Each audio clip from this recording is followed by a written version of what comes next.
Hey everybody, this is Haeravon of Gamer Guides, and in this video we will be taking on the Royal Griffin that is terrorizing White Orchard.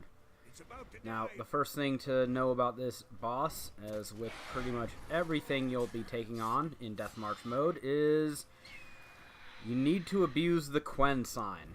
Well, perhaps you don't need to, but at this point in the game, Quen is probably going to be your best bet defensively.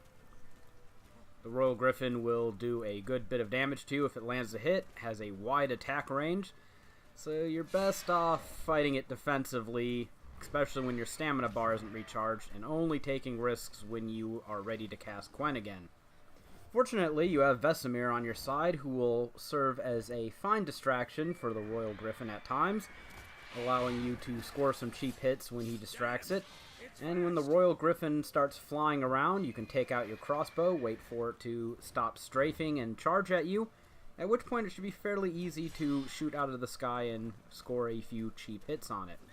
Your main means of dealing damage to the Royal Griffin will be with your Viper Silver Sword. Not the actual sword itself, but the fact that it can inflict poison, which over time will do a good bit more damage than your individual sword strikes will do.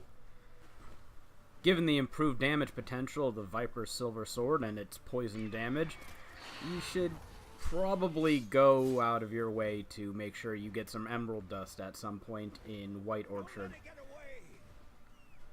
It's fairly commonly dropped by Wraiths, but if you don't get one of the two Wraith enemies in White Orchard to drop it for you, you might just have to suck it up and go buy it from a blacksmith for a couple 100 crowns. It's painful, but in Death March mode, might be necessary to come out victorious in any sort of reasonable time frame against the Royal Griffin. So, the basic rundown of the battle is as follows. Keep Quen up, play defensively while you're waiting for your stamina meter to recharge, and roll away from its attacks, not dodge. You're probably not going to gain enough distance to stay away from it if you're dodging.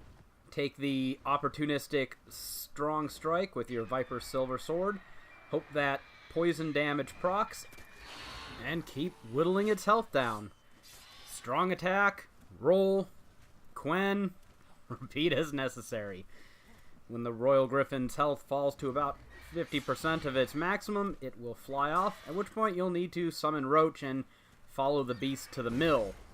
While you're up here, the beast will become more aggressive, and you'll generally have to be on your toes a bit more. Unfortunately, since this is very early in the game, you probably won't have much in the way of the typical Witcher tools to help you out in this fight. You probably won't have any oils to use against it, maybe the odd salmon bomb, but that's probably not going to help you too terribly much. On the other hand, the Tawny Owl potion will significantly increase your stamina regeneration rate, which will allow you to cast Quen more often. And while your Quen shield is up, you can be a little bit more adventurous in your attacks and try to put that poison effect on it. So, Tawny Owl would be a good drink for this fight. You may need 2 or 3 of them, depending on how long the fight carries on. These things don't last terribly long. If you do happen to take any damage from the beast, well, 1, shame on you, and 2, you can always chug a swallow potion to increase your health regeneration in combat to a point where it will actually, help during the fight. You can also gnaw on some raw meat, kind of funny fighting a griffin. You can find the time to chew on some poor rabbit you murdered, but hey, that's video game logic for you. When you finally fell the creature, you will be able to hack off its head with a rather short-looking knife. Whatever, I guess it works. And claim your prize.